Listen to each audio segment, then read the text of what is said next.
चलिए, good morning everyone. तो आज की क्लास में हम लोग नरेशन में जो जनरल रूल्स स्टार्ट किए थे उसका तीसरा पॉइंट देखेंगे, जो कि है change of other parts of speech. हमने दो भाग में देखा था, change of person, change of tense, और ये तीसरा है आज change of other parts of speech. तो ध्यान देना है, जो पीछे हम लोग पढ़ चुके हैं वो छूटेगा नहीं, वो लेके ही चलना है। और ये तीसरा चीज ऐड करना है कि अब अदर पार्ट्स ऑफ स्पीच को भी चेंज करना है। यानी चेंज पर्सन तो चेंज करेंगे ही करेंगे, उसके साथ साथ टेंस का भी चेंजिंग होगा। और अब एक्स्ट्रा जो है अदर पार्ट्स ऑफ स्पीच जो है उसको भी क्या करना है, चेंज करना है। तो इसमें लिखिएगा कुछ, कब चेंज करना है और कैसे चेंज करना है। लिखिए, जब रिपोर्टिंग वर्ब पास्ट टेंस में रहता है, जब, लिखो सब, रिपोर्टिंग वर्ब पास्ट टेंस में रहता है तब रिपोर्टेड स्पीच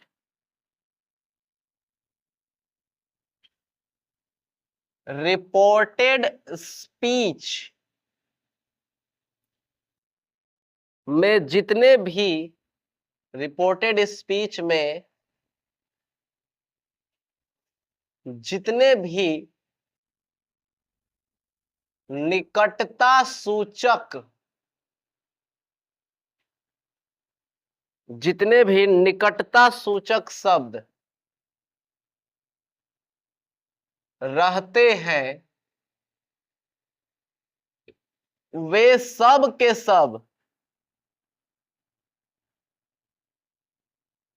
वे सब के सब इनडायरेक्ट स्पीच में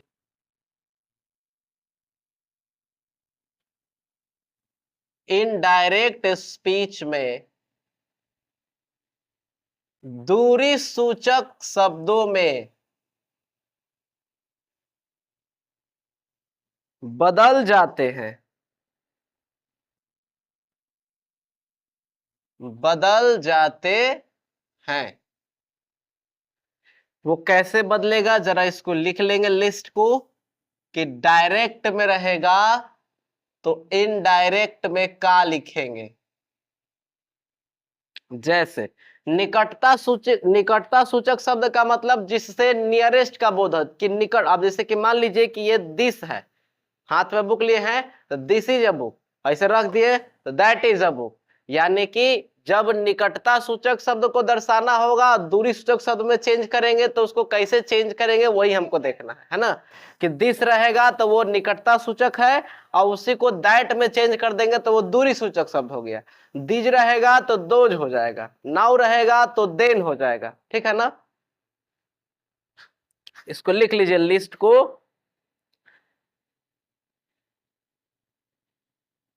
दिस का हो जाएगा दैट, दीज का हो जाएगा दोज, हेयर का हो जाएगा देयर,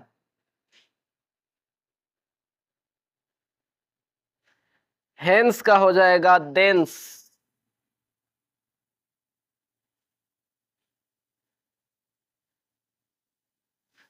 नाउ का हो जाएगा देन, थस का हो जाएगा सो,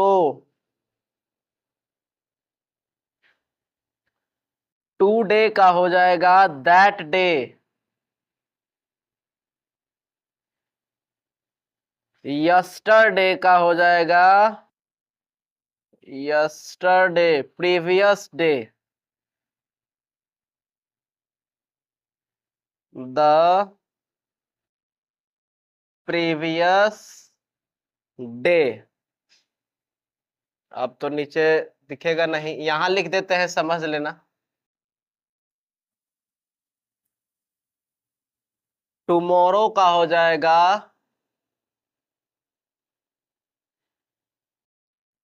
टुमारो का हो जाएगा द नेक्स्ट डे। यहां आ रहा है ना।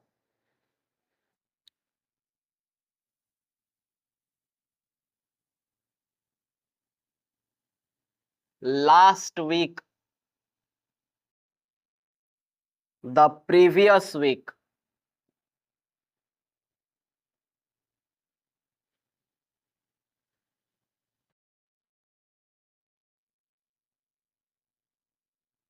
चलो इतना काफी है।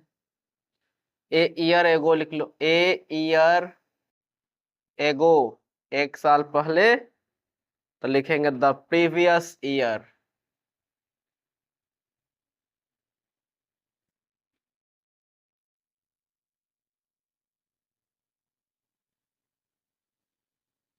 इस प्रकार से चेंजिंग करेंगे, है ना। इसको एक एग्जाम्पल के थ्रू देखेंगे तो ज्यादा समझ में आएगा। इसको फिलहाल नोट कर लो, उसके बाद एग्जाम्पल दिखाते हैं इस पे।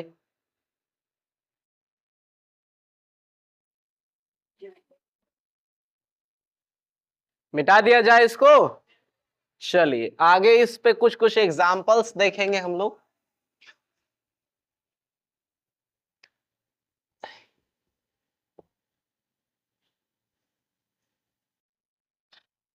यदि कोई लोग इसका पिछला क्लास नहीं किए हैं, डिस्क्रिप्शन में लिंक है, वो क्लास जरूर कर लें। अदरवाइज ये चीज समझ में नहीं आएगा आपको, बिकॉज इसमें चेंज ऑफ पर्सन भी करना पड़ेगा, टेंस भी चेंज करना पड़ेगा, और साथ साथ अदर पार्ट्स ऑफ स्पीच भी चेंज करना पड़ेगा, है ना। तो बिना पीछे के क्लास के ये नहीं होगा। जैसे एक क्वेश्चन है, देख लीजिएगा example. He said I am glad to be here. He said I am glad to be here, glad to be here this evening. बाबू सुनो, दिस इवनिंग, ठीक ना। देखिए इसको कैसे बनाएंगे, सो सिंपल। जो पीछे आप सीख चुके हैं, अगर उतना याद है तो ये सब तो कुछ भी नहीं। ही सेड, ऑब्जेक्ट नहीं है ना इसके बाद। अगर ऑब्जेक्ट नहीं रहेगा तो हम इसको चेंज नहीं करेंगे, है ना। अगर ऑब्जेक्ट रहता है, अंदर थोड़ा हो जाओ, अगर ऑब्जेक्ट रहेगा तो सेड को चेंज कर देंगे टोल्ड में। ऑब्जेक्ट नहीं है तो सेड को सेड रहने देंगे, इन्वर्टेड कॉमा के बदले दैट। अब यहां एक पर्सन है ना जी, इस पर्सन को चेंज करेंगे। आई कौन पर्सन है? फर्स्ट पर्सन किसको देख के बदलता है? सब्जेक्ट को देख के बदलता है, यही ना सब्जेक्ट है। एक के लाइन में मिल जाएगा ना, तो यहां ही हो जाएगा। एम इज आर खानदान है, तो एम इज आर किस में चेंज हो जाता है? वाज वेयर में। तो ही के साथ क्या लगाइएगा? वाज। उसके बाद बढ़ते जाइए, ग्लैड टू बी। देखिए नियरेस्ट वर्ड, निकटता सूचक शब्द, तो हेयर का भी पता है, देयर, तो ये हो जाएगा देयर। दिस का भी अभी बताए हैं, तो यहां हो जाएगा दैट इवनिंग। हाँ हाँ, तो अभी हम लोग देखे ना नियम कि जो नियरेस्ट वर्ड रहेगा, निकटता सूचक शब्द रहेगा, उसको दूरी सूचक शब्द में इस प्रकार चेंज कर देते। अब बुझा गया। दूसरा एग्जांपल ले लो। He said I am now speaking. I am now speaking to this, speaking to this boy। ठीक है, यहां इन्वर्टेड कॉमा होगा। मैं अभी इस लड़के से क्या कर रहा हूं? बोल रहा हूं, या बात कर रहा हूं। He said, he said, inverted comma हटेगा तो दैट। फर्स्ट पर्सन किसको देख के बदलेगा? सब्जेक्ट के अनुसार। तो यहां ही, एम इज आर किसमें? वाज वेयर में। नाउ का हो जाएगा क्या, देन। नाउ का क्या हो जाएगा, देन स्पीकिंग, अभी अभी तो लिखा है नाउ का देन, तो स्पीकिंग टू दिस का क्या हो जाएगा, दैट बॉय। कुछ नहीं है इसे, अगर ध्यान से पढ़िएगा तो बिल्कुल बना सकते हैं। तीसरा एग्जांपल लीजिए। ही said I am starting the day after tomorrow. I am starting the day, starting the day after tomorrow।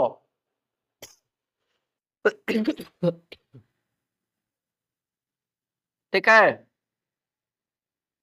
इसका बनेगा he said that, first person, he was starting। एक चीज हम लिखाए नहीं है, उसका ऐसे ज्यादा यूज नहीं होता है, the after tomorrow. The after tomorrow, the day after tomorrow था ना जी, कहां लिख रहे थे, द डे आफ्टर टुमारो है, द डे आफ्टर टुमारो। अच्छा, आप लोग परसों का नाम सुने हैं, अगला दिन टुमारो को बोलते हैं कल, और उसके एक दिन बाद जो होता है उसको बोलते हैं परसों, और उसी को इंग्लिश में बोलते हैं द डे आफ्टर टुमारो, कल के बाद का दिन। कल के बाद कौन सी होगा, परसों, यानी आज से कई दिन बाद, 2 दिन बाद, तो उसी को चेंज करके लिखेंगे तो लिखेंगे इन 2 days टाइम, तो स्टार्टिंग इन 2 days टाइम। आप अपने लिस्ट में इसको ऐड कर लीजिएगा कि द डे आफ्टर टुमारो को चेंज किस में करेंगे, इन 2 days टाइम। जो अभी लिस्ट लिखा है ना उसमें ऐड कर लेना द डे आफ्टर टुमारो को इन 2 days टाइम में। तो इस प्रकार से हम लोग अदर पार्ट्स ऑफ स्पीच को भी क्या करेंगे, चेंज कर सकते हैं। अब एक बात ध्यान दो जरा, यहां पे फर्स्ट पर्सन किसको देख के बदल गया, इधर ऑब्जेक्ट नहीं है। अब कुछ कुछ ऐसा केस भी आएगा कि इधर ऑब्जेक्ट नहीं रहेगा, हेने सेकेंड पर्सन कहीं यूज हुआ रहेगा, तो सेकेंड पर्सन किसका मुंह देख के बदलता है, ऑब्जेक्ट का, यहां ऑब्जेक्ट है ये नहीं। उस केस में क्या करेंगे, तो उसके लिए कुछ कुछ स्पेशल रूल है, कुछ नोट्स हैं, उन चीजों को ध्यान देना है। इसको नोट करिए तो हम उस पर आगे बढ़ते हैं।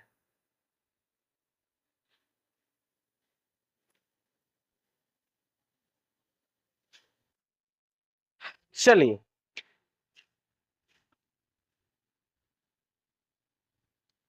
अच्छा इसमें भी एक चीज खास बात है कि जब रिपोर्टिंग वर्ब पास्ट टेंस में रहेगा ना तब ये सब काम होगा, लेकिन अगर ऐसा सिचुएशन आए कि जो करेंट सिचुएशन है वो सब्जेक्ट के सामने अभी चल रहा है, उपस्थित है, उस केस में हम लोग निकटता सूचक शब्द को दूरी सूचक शब्द में नहीं बदलेंगे। जैसे एग्जाम्पल के तौर पर इसको नोट में लिख लेना, नोट में लिख ही लो।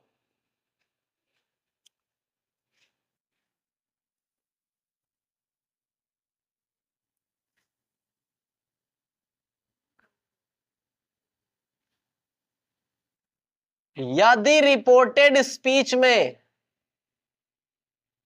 रिपोर्टेड स्पीच में,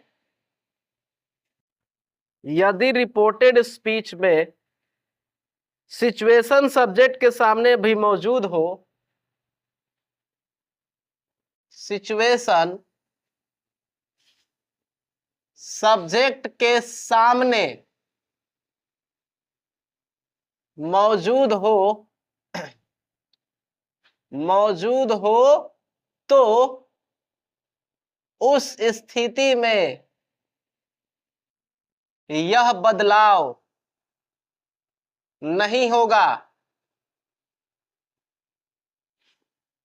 ये एक अपवाद के रूप में समझ लीजिए। जैसे एग्जांपल ले लीजिए, he said this is my table, he said this is my table. उसने कहा यह मेरा टेबल है, यह मेरा टेबल है ना। अब यहां समझ के देखिए, दिस इज माई टेबल दिखा रहा है सामने, तब ना कह रहा है सुनो ये मेरा क्या है, टेबल है, तो उसको दिखा के कह रहा है। यानी सिचुएशन सब्जेक्ट के सामने उपस्थित है, मौजूद है। इस केस में हम दिस का दैट नहीं करेंगे। सब टेंस में जो पर्सन में चेंज होता था, टेंस में चेंज होता था, वो सब करेंगे। लेकिन ये जो सिचुएशन अभी हम लोग पढ़े हैं थर्ड वाला, वो कंडीशन यहां अप्लाई नहीं होगा। ठीक है ना। तो क्या बनाएंगे, ही सेड दैट, दिस का दिस रह जाएगा, एम इज आर वाज में चेंज हो जाएगा। This was my first person, first person subject को देख के बदलेगा, तो दिस वाज हिज टेबल। ठीक है। तो इस प्रकार से निकटता सूचक शब्द, दूरी सूचक शब्द शब्दों में क्या होगा, नहीं बदलेगा, ऐसे केस में रहेगा। तो चलो लिख लो इसको, अब मिटा रहे हैं।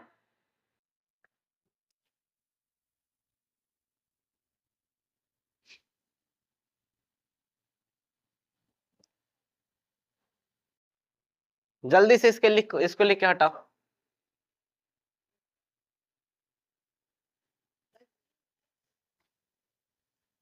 चलिए, हाँ बिल्कुल बिल्कुल।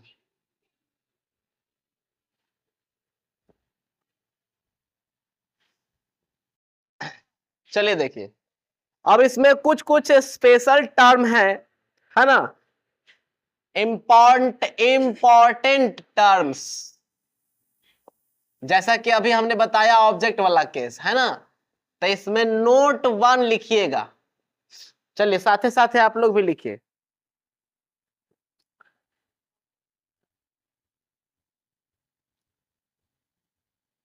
कभी कभी रिपोर्टिंग वर्ब के बाद, रिपोर्टिंग वर्ब के बाद ऑब्जेक्ट नहीं रहता है, ऑब्जेक्ट नहीं रहता है, और रिपोर्टेड स्पीच में, और रिपोर्टेड स्पीच में, रिपोर्टेड स्पीच में प्रयोग हुए सेकंड पर्सन, प्रयोग हुए सेकंड पर्सन के प्रोनाउन या एडजेक्टिव को, सेकंड पर्सन के प्रोनाउन या एडजेक्टिव को चेंज करना होता है, चेंज करना होता है। तो उस स्थिति में, तो उस स्थिति में अपने मन से, अपने मन से कोई सुइटेबल ऑब्जेक्ट चुन लिया जाता है, चुन लिया जाता है, और रिपोर्टिंग के बाद, और रिपोर्टिंग वर्ब के बाद लिख लिया जाता है, लिख लिया जाता है। लिख लीजिए तो जल्दी से।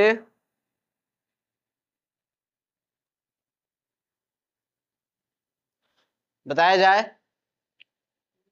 कह रहा है कि कभी कभी रिपोर्टिंग वर्ब के बाद ऑब्जेक्ट नहीं रहता है, लेकिन रिपोर्टेड स्पीच में हमको सेकंड पर्सन देखने को मिल रहा है, तो सेकंड पर्सन के कर्म देख के बदलेगा ऑब्जेक्ट का। ऑब्जेक्ट यहां है, ये नहीं है। उस स्थिति में हम अपने मन से कोई उपयुक्त ऑब्जेक्ट, कोई ऐसा ऑब्जेक्ट जो सेट कर जाए, वैसा ऑब्जेक्ट अपने से क्या कर लेते हैं, चुन लेते हैं और रिपोर्टिंग वर्ब के बाद उसका यूज कर देते हैं। एग्जांपल से समझिएगा। He said, I am waiting for you. Example. He said, I am waiting for you. यह है ना? तो बाबू यहां देखो, ही, यहां पे ऑब्जेक्ट नहीं है ना, सेकंड पर्सन दिख रहा है। ये कहेगा कि हम ऑब्जेक्ट के देख के बदलेंगे, रूसल है ना? कहा है कि इसकी प्रवृत्ति है कि ये हमेशा ऑब्जेक्ट के अनुसार ही बदलता है। ऑब्जेक्ट तो यहाँ है नहीं, लेकिन चेंज तो उसको करे पड़ेगा। तो उस केस में ध्यान दीजिए, ही सेड, उसने कहा, I am waiting for you, मैं तुम्हारा इंतजार कर रहा हूं। अब बताइए कि जब उसने कहा तो किससे कहा? आ जाओ, बैठ जाओ, इसी पे बैठ जाओ, तनी अंदर में हो जाओ।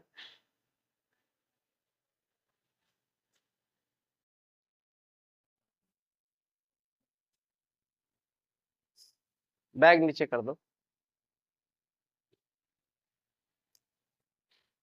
देखिए, उसने कहा, जब उसने कहा तो किससे कहा? किसी न किसी से तो कहा होगा। तो जनरली हम लोग मी यूज कर देते हैं, लेकिन हदम डिट्टो नहीं कर देने कि मी ही कहो, है ना? अपने मन के अनुसार चेंज कर सकता है, ज्यादातर में मी सेट हो जाता है। ही सेड टू मी, उसने मुझसे कहा, I am waiting for you, मैं तुम्हारा इंतजार कर रहा। कुछ क्वेश्चन है तो बोलो।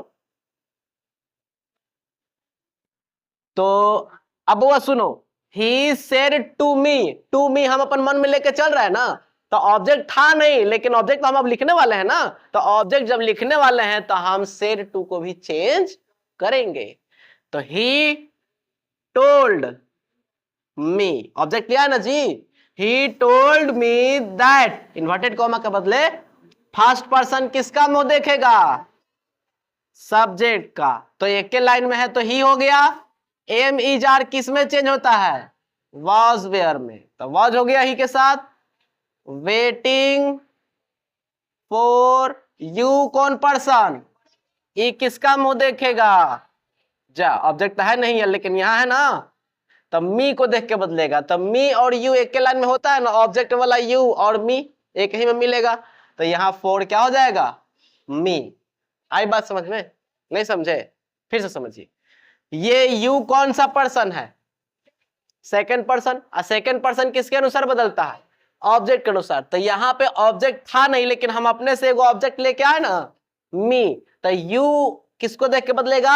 मी को देख के बदलेगा। तो आप लोग देखिएगा, ये जब मी होता है या एकरे में यू भी होता है, जो लिस्ट लिखाए थे ना, एक लिस्ट दिखाए थे आपको, उस लिस्ट में आप देखिएगा यू और मी एक के लाइन में होता है, इसीलिए यू के जगह पे बदल के क्या लिख दिए? मी लिख दिए। ठीक है, तो यहाँ इसके अनुसार चेंज हो गया। दूसरा क्लास नहीं की हो ना तुम, इसीलिए समस्या है। एक और एग्जाम्पल ले लो। अच्छा, ये कोई जरूरी नहीं है कि हम यहाँ मी लिखें तो आप भी मी लिखें, आप हर भी लिख सकते हैं, हिम भी लिख सकते हैं, क्योंकि उसने कहा तो जरूरी है कि हमसे कहा। कोई लड़कियों से कह सकता है, कोई लड़कों से कह सकता है, तुमसे कह सकता है, ही सेड टू यू कह सकते हैं। ऑब्जेक्ट की जगह पर जो सेट कर रहा है उसको उसको लिख सकते हैं। बहुत सुनो, कर my father said you should take care of your health. My father said you should take care of your health.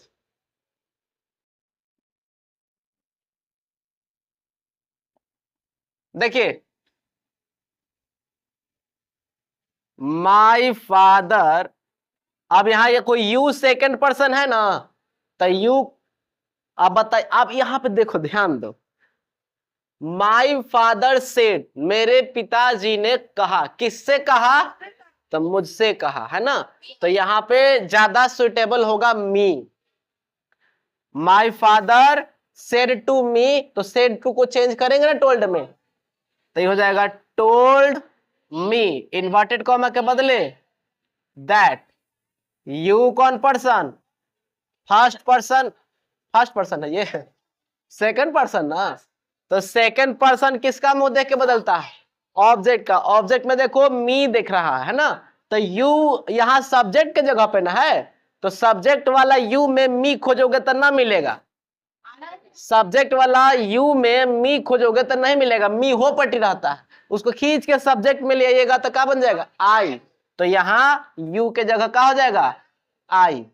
Should उड चेंज नहीं होता है, बताए थे नो चेंज, शुड का शुड रह गया, आई शुड टेक के आई, बोलो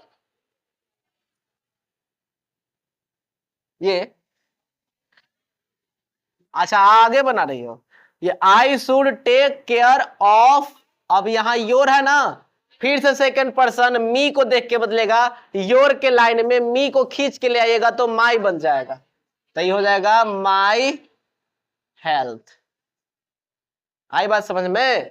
तो इस तरह से अगर ऑब्जेक्ट नहीं रहेगा और उसकी जरूरत पड़े तो हम आवश्यकता के अनुसार अपने मन से ऑब्जेक्ट चुन के लिख सकते हैं।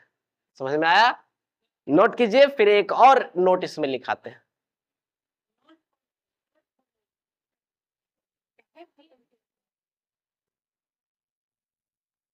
चलिए एक दो नोट्स और इसमें है, इसको लिख लीजिए, लिखेगा नोट 2।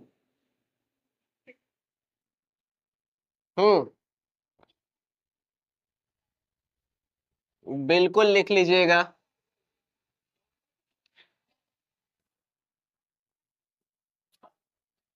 आराम अच्छा तो है, अरे बाहर में निकलना नहीं है कहीं, आराम से बैठ के पढ़ते रहो।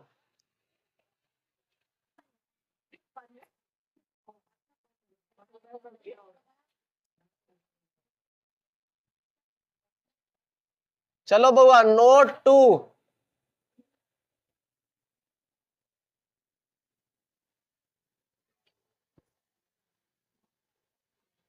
लिखो। देखो इसीलिए बोले थे कि वहां नहीं बैठो, जैसे लाइट आ जा रहा है। ये लिखे तो इसमें, यदि इन्वर्टेड कॉमर्स, यदि इन्वर्टेड कॉमर्स, यदि इन्वर्टेड कॉमर्स के अंदर संबोधन के रूप में, यदि इन्वर्टेड कॉमर्स के अंदर संबोधन के रूप में कोई नाम आए तो, कोई नाम आए तो उसको रिपोर्टिंग वर्ब का ऑब्जेक्ट बना दिया जाता है। चेंज हो गया क्या,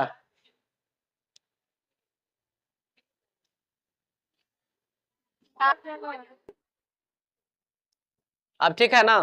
देखिए यदि इन्वर्टेड कॉमर्स के अंदर संबोधन के रूप में कोई नाम आए तो उसे रिपोर्टिंग वर्ब का क्या किया जाता है, ऑब्जेक्ट बना दिया जाता है, ऑब्जेक्ट बना दिया जाता है। एग्जाम्पल ले लो, संबोधन के रूप में नाम आने का मतलब समझ रहे हो ना। देखो he said Ram I want to help you, he said Ram I want to help you. ध्यान दीजिए, उसने कहा he said Ram I wanted to help you. Reported speech के अंदर नाम आ रहा है और ये नाम जो है वो संबोधन के रूप में आ रहा है। नहीं कहते हैं कि सुजाता मैं तुम्हारी मदद करना चाहता हूं, तो सुजाता नाम लिए, इसका मतलब क्या, हम उसको संबोधित कर रहे हैं नाम लेके। उसी प्रकार से यहाँ नाम आ रहा है अंदर संबोधन के रूप में, तो इसी नाम को बाहर निकाल के क्या करेंगे, ऑब्जेक्ट बना देंगे। उसने बोला ही सेड, उसने कहा Ram I wanted to help you, I want to help you, sorry. तो यहां बनाओगे क्या, ही, इसको ऑब्जेक्ट में ले आओगे ना बाहरी, तो जब ये ऑब्जेक्ट में आ ही जाएगा तो ये सेड किस में चेंज हो जाएगा, टोल्ड में। ही टोल्ड राम, बाहर निकाल के क्या करना है, ऑब्जेक्ट बना देना है। इन्वर्टेड कॉमा के बदले ये बाहर निकाल देना है, ठीक है ना। अब यहां पर्सन आ गया, आई फर्स्ट पर्सन सब्जेक्ट को, ही। आज देखो सब्जेक्ट के बाद V1 है बउआ, तो simple present tense, simple present tense change होता है सिंपल पास्ट में। तो ही वांटेड, V2 ना, he wanted to help you का सेकंड पर्सन है ऑब्जेक्ट अनुसार। ऑब्जेक्ट कौन है, मी ना, सॉरी राम ना, राम का प्रोनाउन ही, तो ही का क्या हो जाएगा, हिम हो जाएगा। ही का हिम ही होता है ना। तो इस प्रकार से क्या करना है, संबोधन के रूप में अगर कोई नाम आए तो बाहर निकाल के उसको क्या करना है, ऑब्जेक्ट बना देना है। एक और नोट लिख लो, इसको आज खत्म कर दिया जाए। नोट 3 लिखते जाओ साथ साथ।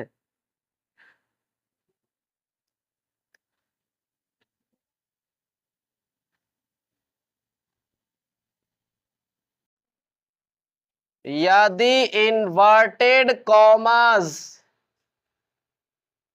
यदि इन्वर्टेड कॉमास के अंदर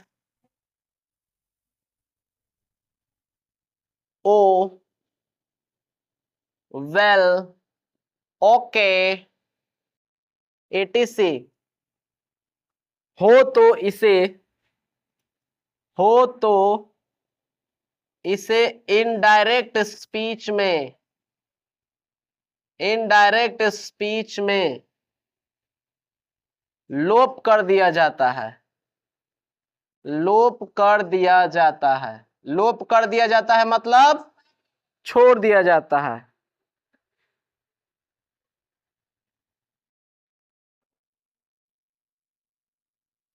एग्जाम्पल ले लो, he said well Ram you can take it,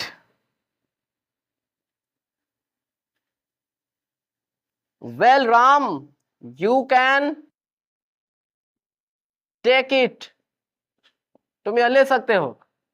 तो ही, अब यहां राम है ना संबोधन के रूप में, तो राम जी आएंगे बहरी, तो ये टोल्ड हो जाएगा, he told Ram, inverted comma के बदले इवेल को ठेल दीजिए, इवेल को ठेल के बेला दीजिए, क्योंकि बोला ना लोप हो जाता है। यू सेकंड पर्सन ऑब्जेक्ट को देख के, ऑब्जेक्ट में राम जी है, राम जी का प्रोनाउन ही, तो ये हो जाएगा ही। कैन का क्या बदलता है, कुड, कैन का कुड, टेक इट का ऑब्जेक्ट में क्या आएगा, इट ही ना, इट ऐसे आपका थर्ड पर्सन में आता है और इट में नो चेंज होता है ना, जो के त्यों रह जाता है, थर्ड पर्सन में नो चेंज। तो इसमें कोई दिक्कत, लास्ट एक नोट है उसको भी लिख लीजिए, पहले इसको कंप्लीट कीजिए तो लिख के हटाइए।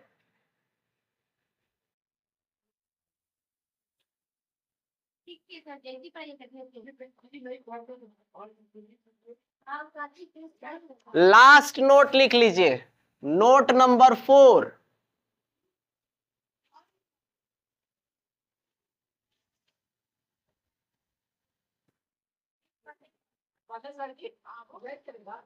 हाँ हाँ, कल के बाद से रूटीन सेट हो जाएगा आपका। लास्ट नोट लिख लीजिए 4, लिखिए इसमें रिपोर्टेड स्पीच वाक्य के शुरू में भी रह सकता है, रिपोर्टेड स्पीच सेंटेंस के स्टार्ट में भी हो सकता है एवं अंत में भी हो सकता है, अंत में भी हो सकता है, परंतु इनडायरेक्ट स्पीच में, इनडायरेक्ट स्पीच में पहले वही सेंटेंस आएगा, पहले वही सेंटेंस आएगा जो रिपोर्टेड स्पीच या जो इन्वर्टेड कॉमास के बाहर रहता है। Example, I have completed my job. I have completed my job, he said। बच्चा देखो, सुनो यहां देखो, तो ये उलट गया ना। I have completed my job, he said। ये पीछे आ गया, तो आगे भी हो सकता है और पीछे भी हो सकता है। खाली ध्यान दीजिएगा, इनडायरेक्ट स्पीच जब बनाएंगे तो वही वाला पहले लिखेंगे जो रिपोर्टिंग वर्ब के, सॉरी, इन्वर्टेड कॉमा के बाहर जैसे बनाते थे वही नियम चलेगा। ही सेड, एकरा में कोई सेकंड पर्सन नहीं ना है, तो सेकंड पर्सन नहीं तो हमको ऑब्जेक्ट की जरूरत नहीं है। ही सेड का सेड इन्वर्टेड कॉमा के बदले दैट, फर्स्ट पर्सन सब्जेक्ट को देख के, यानी ही। है जहां किसमें, हैड में, तो he had completed my first person, इसी को देख के तो हिज क्या, job. He said that he had completed his job, बन जाएगा इस तरह से। तो इस प्रकार से आपका 2 एक्सरसाइज कंप्लीट हो गया। एक्सरसाइज 77 और 78 पुराने वाले एडिशन में, ठीक है। इसको बना लीजिएगा, तो अगले क्लास में हम लोग स्पेशल रूल में एंट्री करेंगे। ये आपका यहां जनरल रूल समाप्त हुआ, अब स्पेशल रूल में क्या, ठीक। इसको बना लीजिएगा।